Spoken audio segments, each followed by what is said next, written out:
Hello विद्यार्थी मित्रों। मैं अश्विन कुमार धादीज कक्षा प्लस में आपका फिर से स्वागत करता हूं। जैसा कि हमने पूर्व सिलेबस पढ़ा था और कंटेंट पढ़ रहे हैं, आज फिर आपके लिए नया टॉपिक जिसके अंदर गद्य शिक्षण विधियां हैं। गद्य शिक्षण की क्या विधियां होती है, इसके उद्देश्य क्या होते हैं, गद्य शिक्षण को कैसे सीखा जा सकता है, गद्य शिक्षण की पाठ योजना कैसी है, तो आज वाले हम टॉपिक में पढ़ेंगे। सबसे पहले गद्य शिक्षण विधियों के पहले हम गद्य शिक्षण में क्या क्या योगदान मिलता है, किन किन ग्रंथों का योगदान मिलता है, तो वो हम पहले मैं बताना चाहता हूं आपको कि गद्य शिक्षण में सबसे पहले ब्राह्मण हमारे आते हैं, उपनिषद आते हैं, आरण्यक आते हैं। जैसा कि वेद वेद भी हमारे गद्य शिक्षण में भी लिखा गया है और पद्य शिक्षण में भी लिखा गया है। वेद एक ऐसी चीज है जो सबसे प्राचीन ग्रंथ है। वेद में भी गद्य शिक्षण का योगदान मिलता है, उपनिषद आदि में भी गद्य शिक्षण का योगदान मिलता है। उपनिषद जैसे हम जानते हैं कि भगवान के सन्निकट जाना उपनिषद कहलाता है, जिसके अंदर ईश्वर की बातें हैं, ईश्वर का विवेचन है, ईश्वर की जानकारी है। तो उपनिषद एक ऐसा टॉपिक है या उपनिषद ऐसा एक ऐसा ग्रंथ है जिसके अंदर ईश्वर की पूरी बातें लिखी गई है। और आरण्यक, ब्राह्मण, ये जो ग्रंथ है इसमें भी गद्य का बड़ा योगदान है। गद्य शिक्षण बहुत बड़ा ग्रंथ है जिसके अंदर व्याख्या विधि आती है। गद्य शिक्षण के अंदर हम गद्य शिक्षण हम जब पढ़ाते हैं और पढ़ते हैं तो हम गद्य को पूरा पैराग्राफ पढ़ते हैं। जो पैराग्राफ होता है वह गद्य होता है, तो वह गद्य भाग जो होता है उसमें ही हम अनुवाद करते हैं, उसमें ट्रांसलेट करते हैं और ट्रांसलेट करके उसको बताते हैं। तो गद्य शिक्षण की आज विधियां हैं। आज आपके लिए फिर नया टॉपिक गद्य शिक्षण में आपके लिए लेके आया हूं। मैं अश्विन कुमार धारीज आपका फिर कक्षा प्लस में आपका मैं स्वागत करता हूं।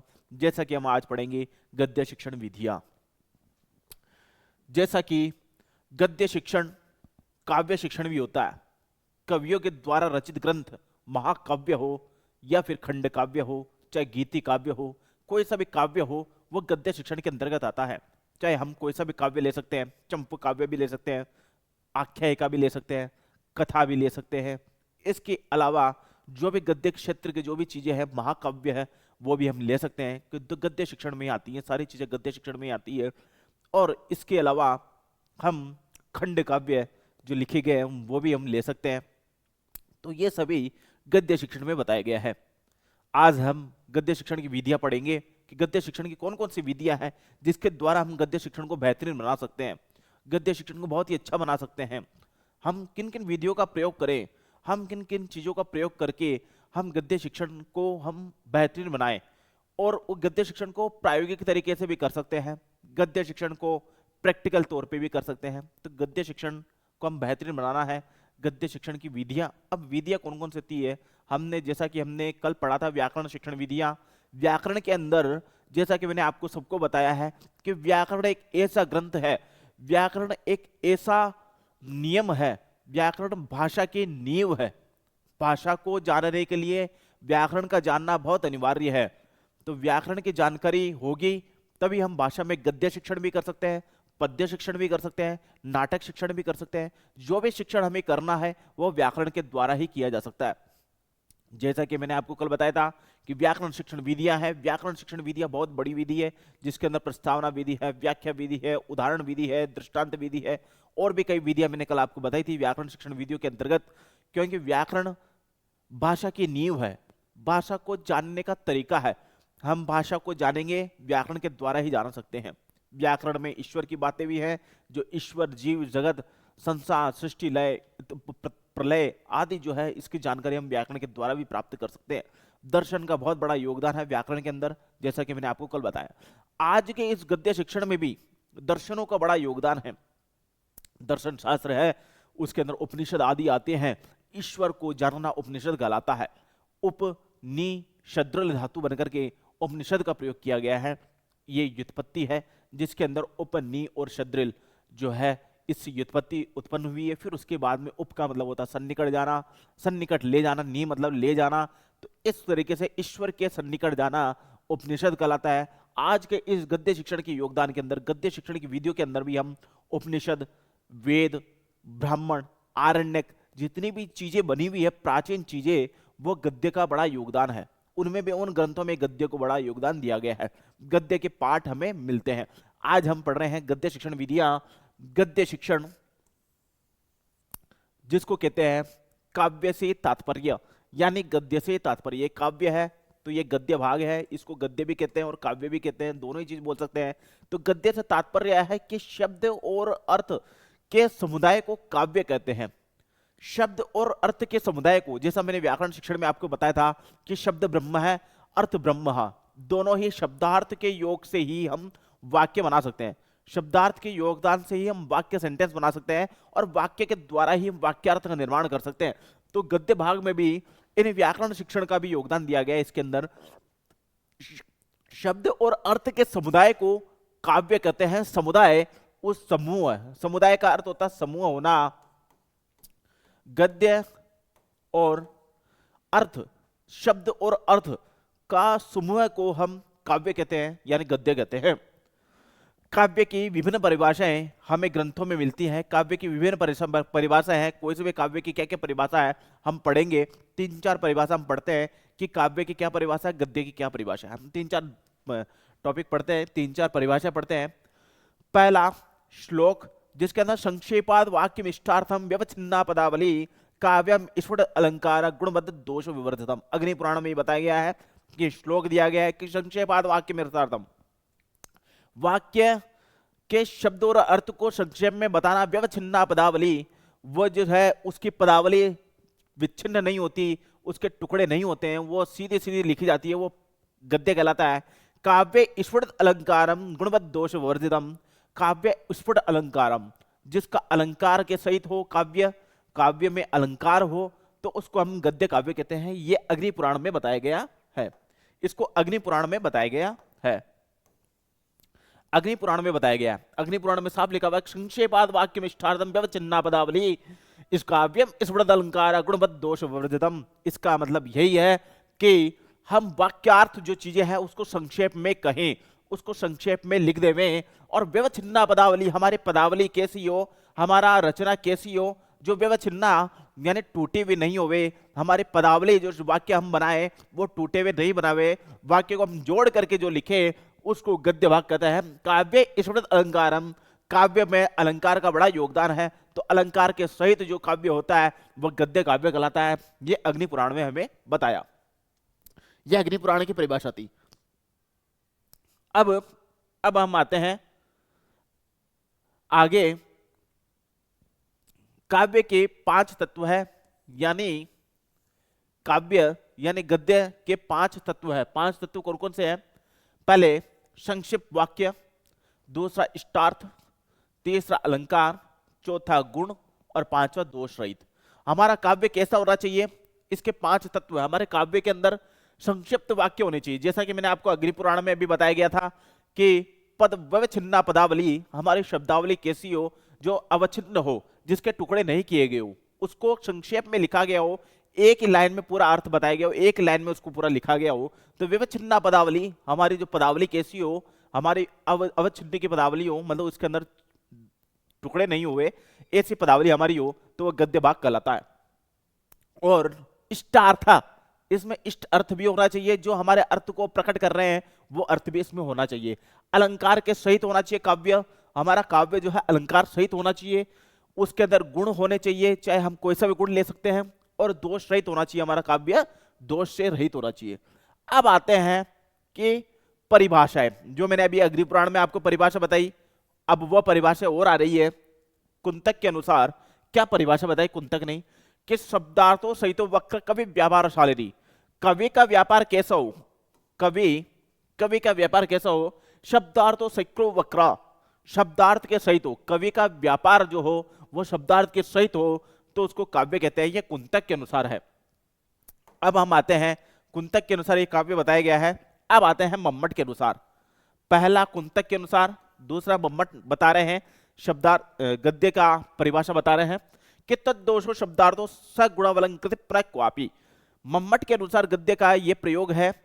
मम्मट ने गद्य को परिभाषा दी गई है कि तद्दोषो शब्दार्थो सगुणावलंकृत प्रक्वापी। इसका भावार्थ ये होता है कि दोष रहित शब्दार्थ, दोष के रहित जो शब्दार्थ है वो गुण से युक्त होना चाहिए, वह शब्दार्थ अलंकार के सहित होना चाहिए, तो उसको हम काव्य कहते हैं, उसको गद्य कहते हैं।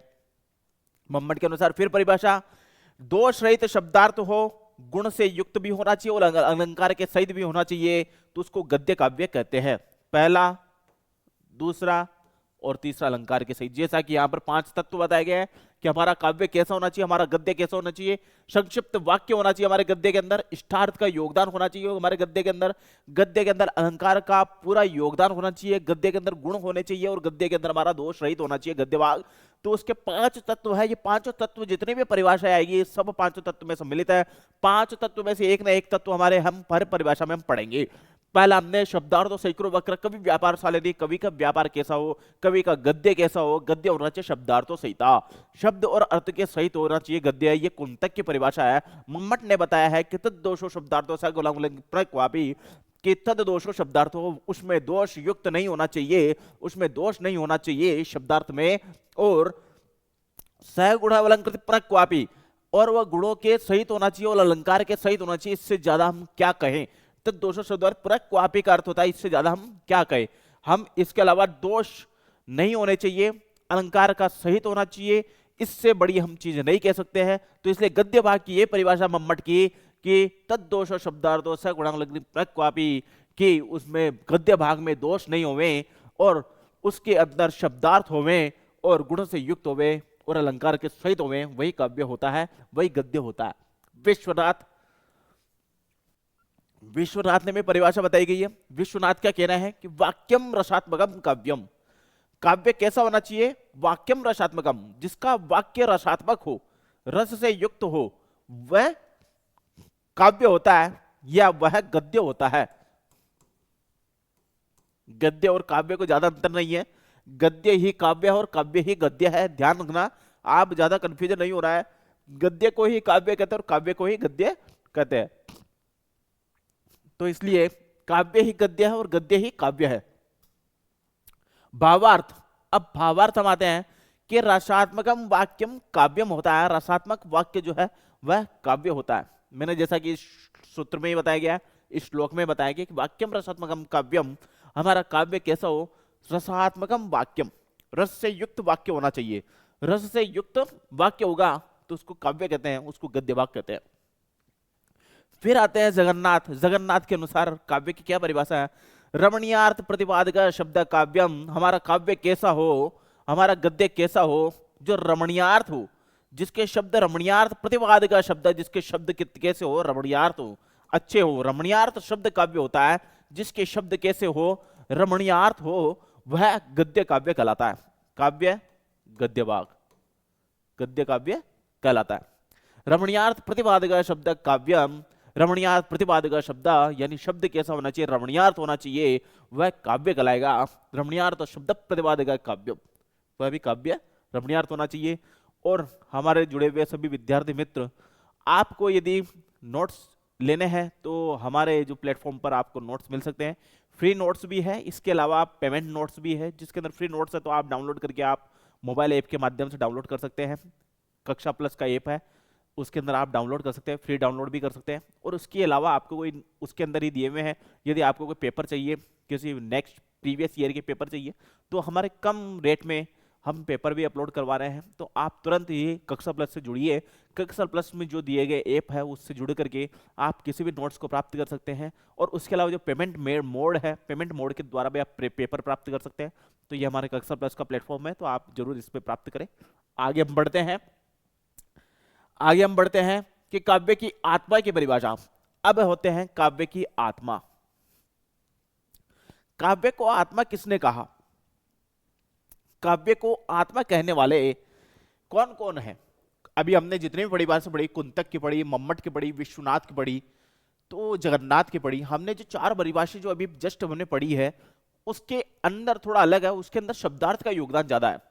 कुंतक है, मम्मट है, जगन्नाथ है, विश्वनाथ है। इन्होंने जो परिभाषा दी गई है वो शब्दार्थ के विषय में परिभाषा दी है। हमारा गद्य हो शब्दार्थ के सहित हो, हमारा गद्य हो अलंकार के सहित हो, हमारा गद्य हो गुण के सहित हो। तो ये सब गद्य की परिभाषा दी गई है।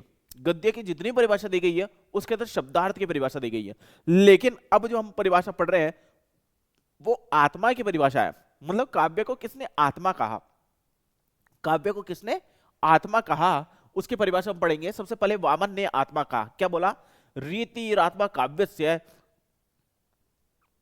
रीति आत्मा काव्य से, यह आत्मा है तो रीति आत्मा काव्य से।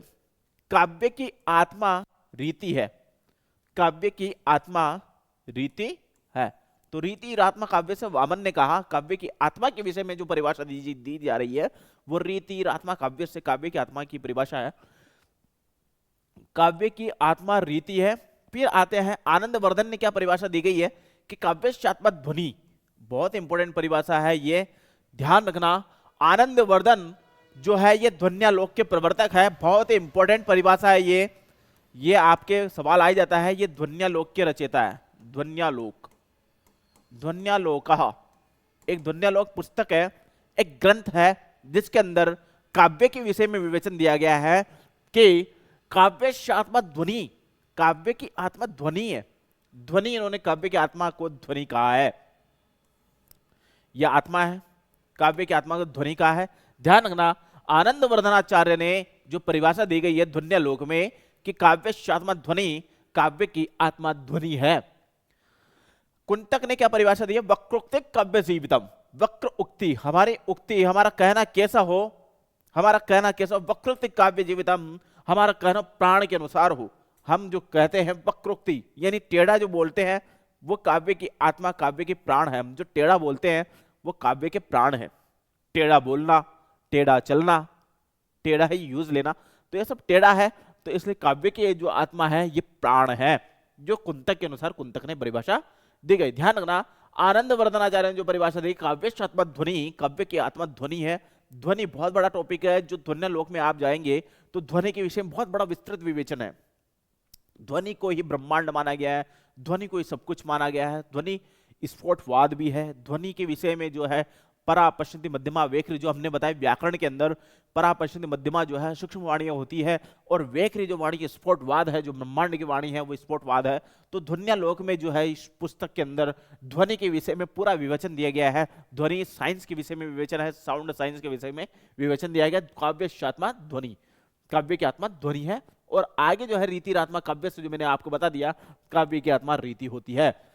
अब आते हैं इन परिभाषा को पढ़ने के बाद, सबसे पहले हमने जो परिभाषा पढ़ी, हमने पढ़ी कुंतक की परिभाषा। हमने जो पहले जो परिभाषा पढ़ी हमने, तो वो परिभाषा जगन्नाथ की थी, विश्वनाथ की थी, तो वो परिभाषा पढ़ी।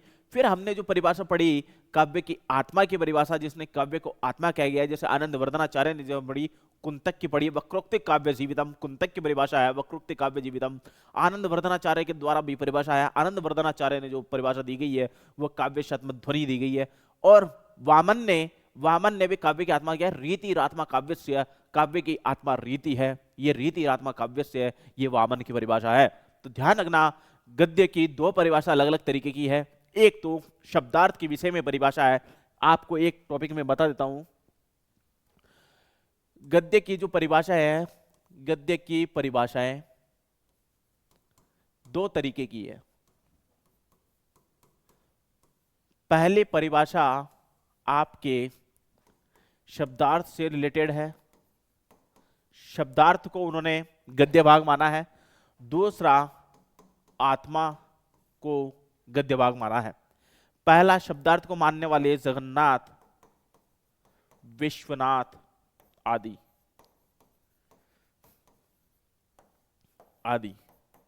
शब्दार्थ को मानने वाले। आत्मा को मानने वाले आनंदवर्धनाचार्य,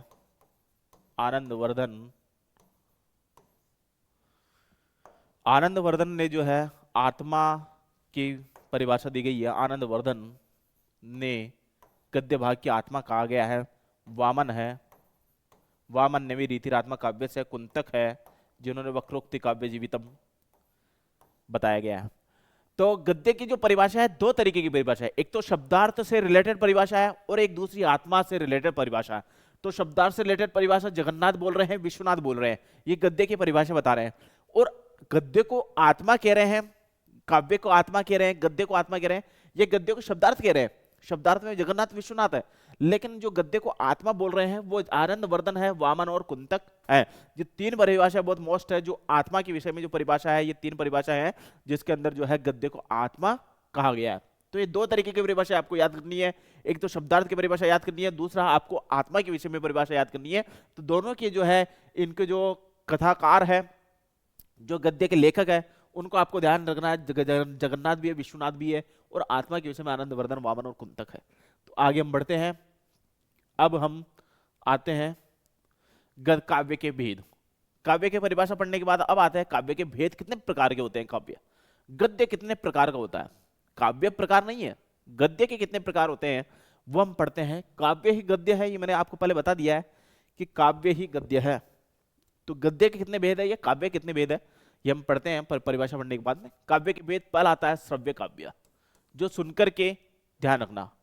दूसरा आता है दृश्य काव्य, जो देख करके हम बताते हैं, गद्य काव्य। श्रव्य काव्य आता है गद्य काव्य, पद्य काव्य, चंपू काव्य। तीन प्रकार के होता है श्रव्य काव्य, सुनने वाले। तीन प्रकार के गद्य होते हैं, गद्य काव्य भी होता है, पद्य काव्य होता है और चंपू काव्य होता है। अब इसके अंदर ही हम गद्य काव्य को कथा व आख्यायिका में प्रयोग किया जा सकता है। गद्य काव्य जो है कथा और आख्यायिका दो में प्रयोग किया जा सकता है, और पद्य काव्य को प्रयोग करना है तो हमें महाकाव्य और खंड काव्य में जाना पड़ेगा। महाकाव्य कितने हैं, खंड काव्य कितने हैं, ये हम बता लगा सकते हैं कि महाकाव्य ये है और खंड काव्य ये है। अब आते हैं दृश्य काव्य, जो गद्य काव्य में दृश्य काव्य कौन सा है? पहला आता है रूपक काव्य, दूसरा आता है उपरूपक कार्य। ध्यान रखना, काव्य के सिर्फ दो ही भेद है, श्रव्य और दृश्य। श्रव्य के अंदर आपके गद्य, पद्य और चंपू काव्य आ जाते हैं। गद्य काव्य के अलग लेखक होते हैं, चंपू काव्य के अलग लेखक होते हैं, पद्य काव्य के अलग लेखक होते हैं। अब दृश्य काव्य के अंदर हम रूपक और उपरूपक लेते हैं। ये दो ही प्रकार होते हैं। आगे हम बढ़ते हैं, दो प्रकार के बाद में आगे हम बढ़ते हैं। संस्कृत काव्य का सामान्य ज्ञान।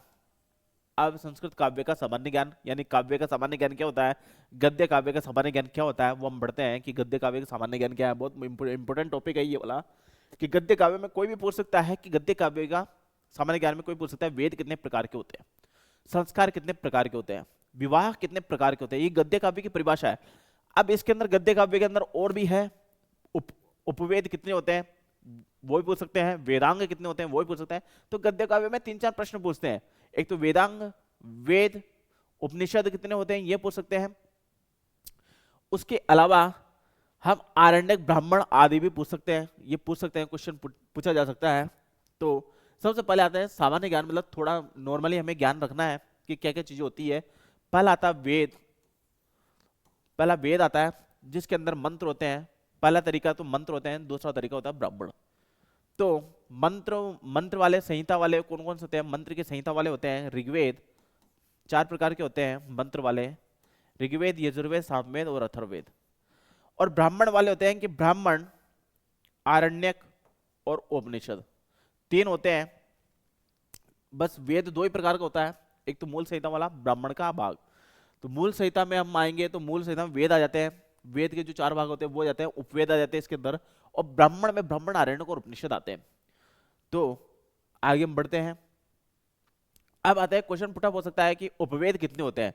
वेद तो सबको पता है, वेद 4 होते हैं, ऋग्वेद, यजुर्वेद, सामवेद और अथर्ववेद। अब उपवेद भी होते हैं, ऋग्वेद के भी उपवेद मतलब दूसरा नाम, उपवेद बोलते हैं दूसरा नाम, मतलब वेद का दूसरा नाम होता है। चारों वेदों के उपवेद भी होते हैं, वे 4 होते हैं। ऋग्वेद को आयुर्वेद कहा गया है, यजुर्वेद को धनुर्वेद कहा गया है, सामवेद को गांधर्व वेद कहा गया और अथर्ववेद को अर्थवेद कहा गया है। ये इनके उपवेद है, यानी ये जो है उपवेद के नाम है, इनको उपवेद कहते हैं।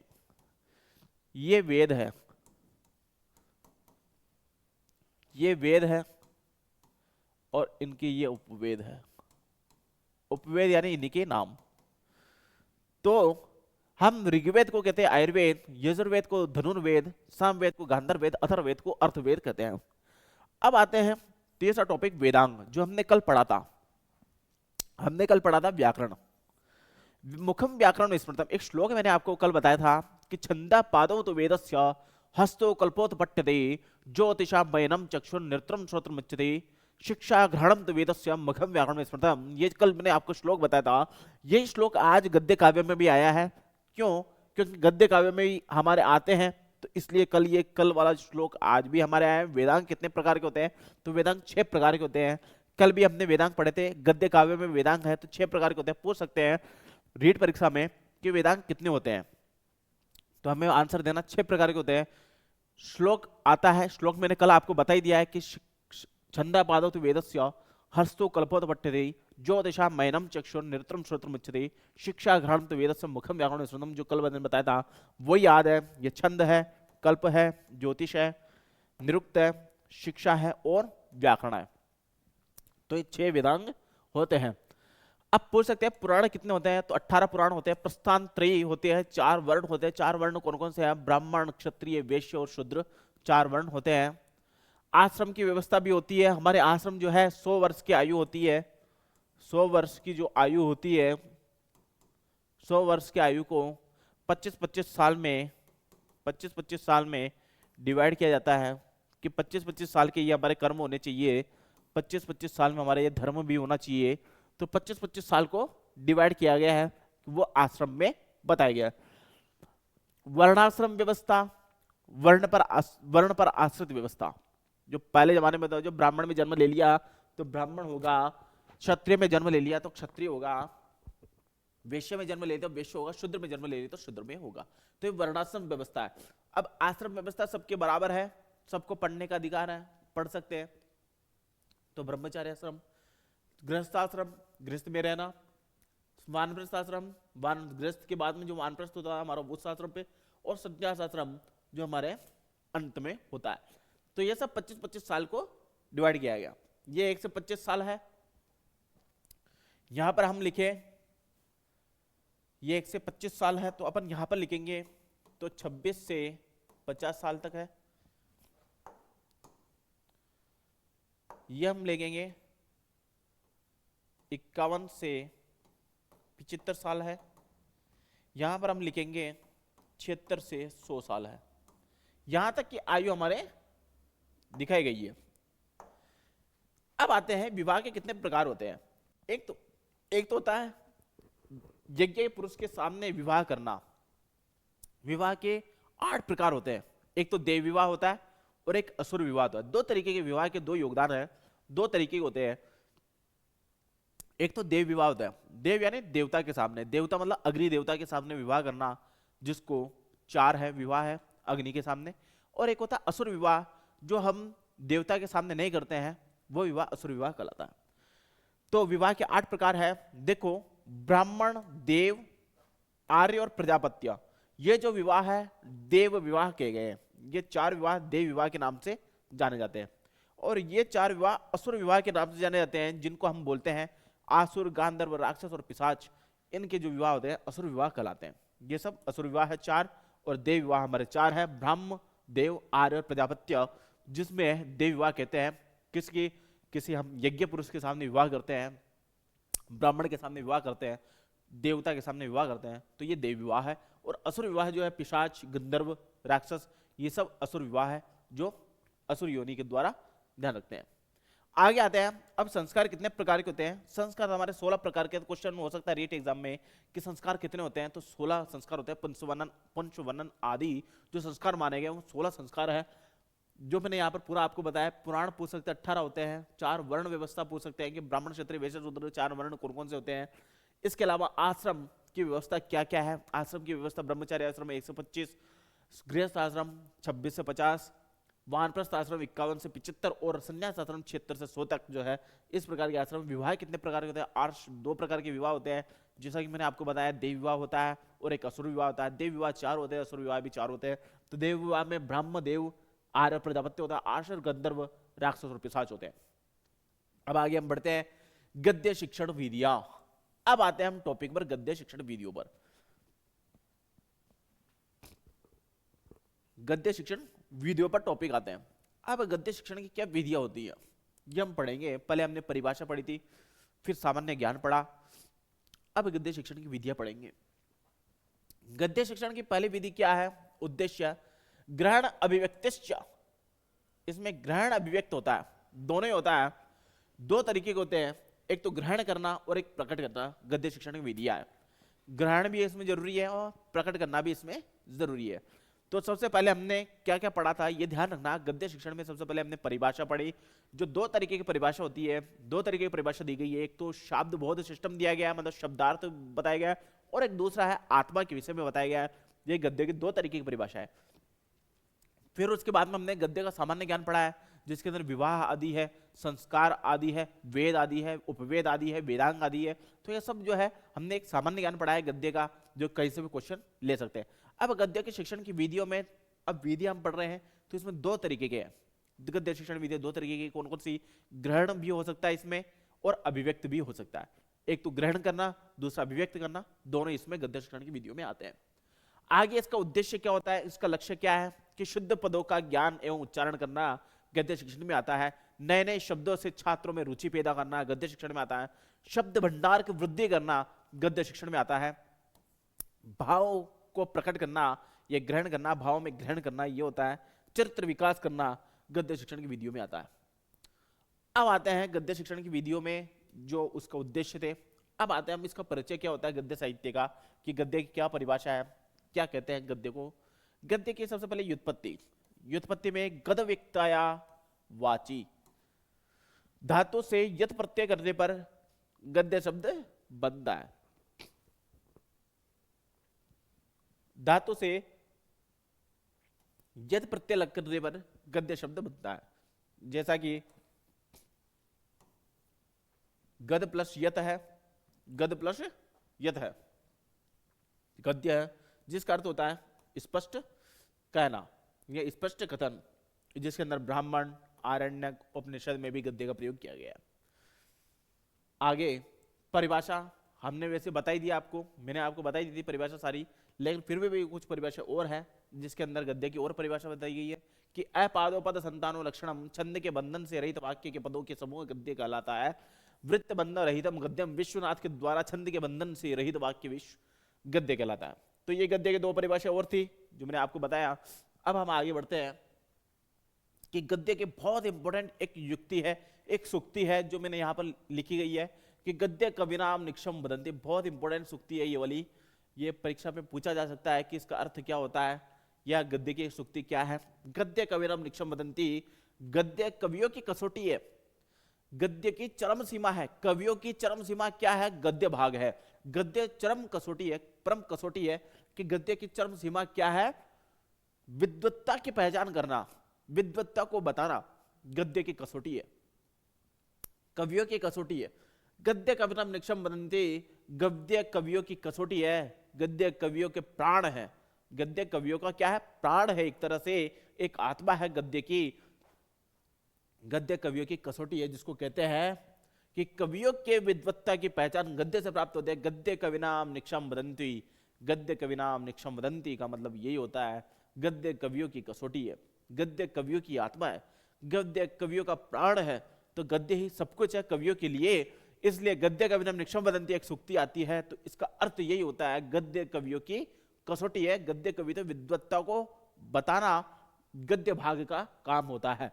अब गद्य के प्रकार कितने होते हैं? गद्य के दो ही प्रकार होते हैं, पहले कथा, हम कथा करने हैं, और दूसरा आख्यायिका। गद्य भाग के दो ही प्रकार होते हैं, कथा और आख्यायिका। लेकिन इस सूक्ति को आपको याद ही करना है, ऐसा ऐसा कंठस्थीकरण करना है कि गद्य कविनाम निक्षम वदन्ति, गद्य कवियों की कसौटी है, गद्य कवियों की आत्मा है, गद्य कवियों का प्राण है। ये चीजें आपको बहुत जरूरी है, बहुत इंपॉर्टेंट है, क्वेश्चन पूछ सकते हैं इसमें से, तो इसलिए आपको सूक्ति याद होना जरूरी है। अब आते हैं शिक्षण विधियों के अंतर्गत। जैसा कि मैंने शिक्षण विधि में आपको बताया कि ग्रहण विधि भी है, अभिव्यक्ति विधि भी है। इसके अंदर गद्य के अंदर दो ही प्रकार के शिक्षण विधियां हैं, ग्रहण करना और अभिव्यक्त करना, मतलब पहले अपनाना बाद में प्रकट करना। तो गद्य कवियों की यह है। अब इसके अंदर आता है गद्य शिक्षण की विधियां वस्तुतः काठिन्य निवारण की विधियां होती है। पहले आती है उद्बोधन, दूसरी आती है प्रवचन विधि, स्पष्टीकरण विधि, प्रश्नोत्तर विधि। उद्बोधन जिसमें बताया जाता है, प्रवचन जिसमें बताना होता है, स्पष्टीकरण में व्याख्या होता है, प्रश्नोत्तर में प्रश्न और उत्तर पूछना, ये विधि होती है। उद्बोधन विधि, पहली विधि आती है उद्बोधन विधि। उद्बोधन विधि प्राथमिक स्तर के लिए उपयोगी विधि है। ध्यान रखना, प्राथमिक स्तर के लिए उपयोगी विधि कौन सी है तो पूछ सकते हैं, तो प्राथमिक स्तर के लिए उपयोगी विधि उद्बोधन विधि है। तो आपको ध्यान रखना, शीघ्रता से ज्ञान, स्पष्ट एवं चिरस्थायी। इस विधि में अध्यापक कठिन, यहां पर कठिन है, कठिन अर्थों को बताने के लिए अनेक साधनों का प्रयोग करता है। चित्र और मॉडल के द्वारा प्रत्यक्ष दृश्य एवं श्रव्य सामग्री खाने विधि आदि का प्रयोग कर सकता है। यह उद्देश्य है, इसके लक्ष्य ये है कि शीघ्रता से ज्ञान करना, स्पष्ट करना। किसी विधि के द्वारा अध्यापक कठिन अर्थों का बताना यह चित्र या मॉडल के द्वारा उस चीज को बताना, ये इसके उद्देश्य है। आगे आता है प्रवचन विधि। प्रवचन विधि क्या होती है? प्रवचन यानी व्याख्या करना, वही एक ही बात है। कथन विधि, अध्यापक काठिन्य निवारण के लिए प्रवचन और कथन व्याख्या विधि का प्रयोग करता है। पहली आती है प्रवचन विधि में अनुवाद विधि, कोश विधि, टीका विधि और परिभाषा विधि। अनुवाद विधि ट्रांसलेशन विधि, इसको ट्रांसलेशन विधि भी कहते हैं, ट्रांसलेशन विधि। कोश विधि, इसको बोलते हैं शब्द भंडार, शब्द भंडार, शब्द भंडार भी है। कोश विधि होती है शब्द भंडार, शब्द भंडार को बताया जाता है। टीका विधि, इसमें कोई ग्रंथ की रचना होती है, ग्रंथ के विषय में टीकाएं होती है बहुत सारी। परिभाषा विधि, जिसके अंदर आपको पता है सबकी परिभाषा होती है, सबका एक डेफिनेशन होती है, तो ये डेफिनेशन है एक तरह से। अब पहला हम पढ़ते हैं अनुवाद विधि, जिसको होता है ट्रांसलेशन विधि। ट्रांसलेशन विधि प्राथमिक स्तर हेतु उपयोगी है अनुवाद विधि, क्योंकि बच्चों को बिना अनुवाद के उनको समझ में नहीं आएगा, उनको अनुवाद बताना पड़ेगा, तो इसलिए प्राथमिक स्तर हेतु उपयोगी है। संस्कृत अध्यापक सरल भाषा में अनुवाद करता है, लेकिन इसमें छात्र निष्क्रिय रहते हैं, लेकिन इस अनुवाद विधि में छात्र निष्क्रिय रहते हैं। अब आते हैं कोश विधि, जिसको उच्च स्तरीय हेतु उपयोगी विधि है। ध्यान रखना, प्राथमिक स्तर हेतु उच्चतम विधि जो है उद्बोधन विधि है, प्राथमिक स्तर हेतु उपयोगी विधि उद्बोधन विधि, और उच्च स्तरीय उत्पन्न विधि, उच्च स्तरीय हेतु उपयोगी विधि कौन सी है? कोश विधि है, जिसके अंदर शब्द भंडार भी होता है, शब्द भंडार विधि भी कहते हैं। ये शब्द भंडार, अपन कोश विधि भी लिखेंगे तो शब्द भंडार। आगे हम पढ़ते हैं कि अध्यापक पाठ में आए हुए शब्दों का शब्द भंडार में वृद्धि करता है, और ये उच्च स्तरीय कक्षाओं के लिए सर्वोत्तम विधि है। इस विधि में अनेक पर्यायवाची शब्द, एक और ये चीज है अनेक पर्यायवाची, जिसके अंदर शब्द भंडार की वृद्धि होती है। हम शब्द भंडार को बताते रहते हैं, एक शब्द के अनेक शब्द बता सकते हैं, तो ये पर्यायवाची है। तो गद्य शिक्षण में कोश विधि, कोश विधि के अंतर्गत शब्द भंडार की वृद्धि होती है, शब्दों का वोकेबलरी की जरूरत होती है, वोकेबलरी हमारे को जल्दी ज्यादा से ज्यादा याद होती है, हमें डेटा ज्यादा से ज्यादा मिलता रहता है, तो हम डेटा ज्यादा से ज्यादा याद करते हैं। तो ये होती है कोश विधि, जिसके अंदर पर्यायवाची शब्दों का ज्ञान होता है। अब आते हैं टीका विधि। टीका विधि, जैसे मैंने आपको बता दिया, टीका एक व्याख्या होती है। टीका किसी चीज की विस्तृत तौर से बताना टीका कहलाती है, किसी चीज को विस्तृत तौर से बताना टीका कहलाते हैं, तो टीका विधि है। इस विधि में अध्यापक प्राचीन टीकाओं की व्याख्या कर काठिन्य निवारण करता है, यह भी उच्च स्तरीय हेतु महत्वपूर्ण विधि है। ये उच्च स्तरीय की तो बहुत ही महत्वपूर्ण विधि है। कोश विधि, जैसा कि मैंने आपको बताया, बहुत ही इंपॉर्टेंट विधि है कोश विधि, जिसके अंदर उच्च स्तरीय हेतु सर्वोत्तम विधि है, जिसके अंदर शब्द भंडार की वृद्धि होती है, वोकेबलरी की वृद्धि होती है। ये उच्च स्तरीय हेतु बहुत जरूरी विधि है कोश विधि। अब आते हैं परिभाषा विधि। अब परिभाषा विधि क्या होती है कि इस विधि में अध्यापक पारिभाषिक शब्दों को उदाहरण देकर समझाता है। इसके अंदर पारिभाषिक विधि में व्युत्पत्ति विधि आती है, वाक्य प्रयोग विधि आती है, और तुलना विधि आती है। परिभाषा विधि तीन तरीके की है। परिभाषित करना है, चाहे वो व्युत्पत्ति से संबंधित हो, व्युत्पत्ति के तरफ परिभाषित करेंगे, वाक्य प्रयोग से परिभाषित करेंगे, और तुलना के द्वारा परिभाषित करेंगे। व्युत्पत्ति में तीन तरीके की परिभाषा आती है। व्युत्पत्ति एक परिभाषा है, यह परिभाषा है। जैसे गद्य की परिभाषा क्या था? गद प्लस यत, ये हो गया गद्य, गद्यवाक्य, ये हो गया गद्य, ये व्युत्पत्ति हो गई गद्य की। इस गद्य की व्युत्पत्ति ये हो गई। अब व्युत्पत्ति में किन किन चीजों का ध्यान रखना पड़ता है? व्युत्पत्ति में हमें उपसर्ग, शब्द, धातु और प्रत्यय का ज्ञान कराया जाता है। प्रत्यय का पता लगाया जाता है, पता लगाया जाता है। तो ये एक गद्य भाग हो गया, ये व्युत्पत्ति हो गई। गद्य की व्युत्पत्ति बोलेंगे तो गद प्लस यत। और व्युत्पत्ति में कौन कौन सी चीजें आ जाती है? एक तो उपसर्ग, शब्द, धातु और प्रत्यय का अलग अलग पता लगाया जा सकता है, तो व्युत्पत्ति होती है। ये तो व्युत्पत्ति विधि है जो हमने यहाँ पर पढ़ी है, व्युत्पत्ति विधि, जिसके अंदर हम पढ़ेंगे व्युत्पत्ति के अंदर। व्युत्पत्ति विधि ये हो गई जो मैंने आपको बताया, प्रत्यय जो व्याकरण है वो अलग अलग करके होती है। वाक्य प्रयोग, वाक्य को प्रयोग करके बताया जाता है, वाक्य प्रयोग। और तुलना विधि, जिसके अंदर ट्रांसलेट करके तुलना बताई जाती है, ये इधर वो अलग, इस तरीके से बताई जाती है। अब आती है व्युत्पत्ति विधि में संधि, समास, प्रत्यय, उपसर्ग, क्रिया आदि का अध्यापक अलग अलग व्युत्पत्ति करके अर्थ का स्पष्टीकरण करता है। जैसा कि मैंने आपको बताया, इसके अंदर उपसर्ग अलग हो जाता है, शब्द अलग हो जाता है, धातु अलग हो जाती है, प्रत्यय अलग हो जाता है, और भी कोई चीजें हैं जो व्याकरण संबंधित है वो अलग हो जाती है। तो ये व्युत्पत्ति विधि में है, जिसको अलग अलग करके अध्यापक छात्रों को अध्ययन करके बताता है, अर्थ का ग्रहण करके बताता है। अब आते हैं दूसरी, वाक्य प्रयोग विधि। एक पदों को अन्य पद में बदलकर वाक्य बनाना होता है। एक पदों को अन्य पदों में बदलकर वाक्य बनाया जाता है। तुलना विधि, समानार्थक तथा विलोम शब्द आदि के द्वारा तुलना की जाती है। अब समानार्थक शब्द भी हो सकते हैं, एक जैसे शब्द भी हो सकते हैं, और विलोम शब्द भी बता करके हम तुलना कर सकते हैं। ये तुलना विधि होती है। प्रश्नोत्तर विधि, जैसा कि अब एक अलग विधि आती है प्रश्नोत्तर विधि। 3-4 विधियां हैं, हमें उद्बोधन भी याद करना है, कोश विधि भी याद करना है, और तुलना विधि भी याद करना है। फिर उसके बाद में आती है प्रश्नोत्तर विधि। पहले उद्बोधन विधि हमने पढ़ी थी, जो प्राथमिक स्तर हेतु उपयोगी है। फिर उसके बाद में क्रोश विधि पढ़ी थी, जो माध्यमिक स्तर हेतु उपयोगी है। फिर उसके बाद में कोश विधि पढ़ी थी। फिर उसके बाद में हमने एक अलग विधि पढ़ी थी, और प्रश्नोत्तर विधि हमने पढ़ी है। तो ये विधियां है। प्रश्नोत्तर विधि में क्या है, इस विधि के माध्यम से अध्यापक विभिन्न प्रश्नों को करके छात्र से प्राप्त कर उत्तर द्वारा पाठ का आरंभ किया जाता है। इसको सुकरात विधि भी कहते हैं। बहुत इंपॉर्टेंट क्वेश्चन है, सुकरात विधि किसे कहते हैं, सुकराती विधि का क्या नाम है? तो प्रश्नोत्तर विधि ही सुकराती विधि कहलाती है, क्योंकि सुकरात इसके प्रवर्तक है। तो इसलिए प्रश्नोत्तर विधि के प्रवर्तक सुकरात है, तो इसलिए इसको सुकराती विधि भी हम कहते हैं। ये सुकराती विधि भी कहलाती है, जो प्रश्नोत्तर विधि के प्रवर्तक है, यानी लेखक है। प्रवर्तक यानी लेखक है। कथा शिक्षण या उपाख्यान विधि, अब एक अलग आती है, कथा शिक्षण उपाख्यान विधि। जो मैंने आपको बताया था, कथा और आख्यायिका, गद्य के 2 भाग है, कथा और आख्यायिका। तो कथा शिक्षण कौन कौन सी है ये बता देते हैं। कथा में नीति ज्ञान का प्रदान करना, नीति ज्ञान का देना, सांसारिक ज्ञान की वृद्धि करना, तर्क शक्ति को बढ़ाना, जिज्ञासा का करना, सदाचार का ज्ञान देना, धर्म और अर्थ का ज्ञान देना। कथा शिक्षण की विधियों में कौन कौन सी विधि आ जाती है? 4 विधि होती है कथा शिक्षण की विधियों में। कथन विधि, चित्र विधि, प्रश्नोत्तर विधि, संवाद विधि और गहनाध्ययन विधि की 4-5 विधियां हैं। इसको विस्तृत तौर से पढ़ेंगे। सबसे पहले आता है कथन विधि, जिसको हम बताते हैं ये प्राथमिक स्तर हेतु उपयोगी विधि है, और इस विधि में कक्षा को स्पष्ट रूप से समझा जाता है। इसमें कथा को, यहां पर कथा है, कथा को स्पष्ट रूप से समझाया जाता है। चित्र विधि, जिसको चित्र के माध्यम से, मॉडल के माध्यम से किसी को बताना है, वो चित्र विधि कहलाती है।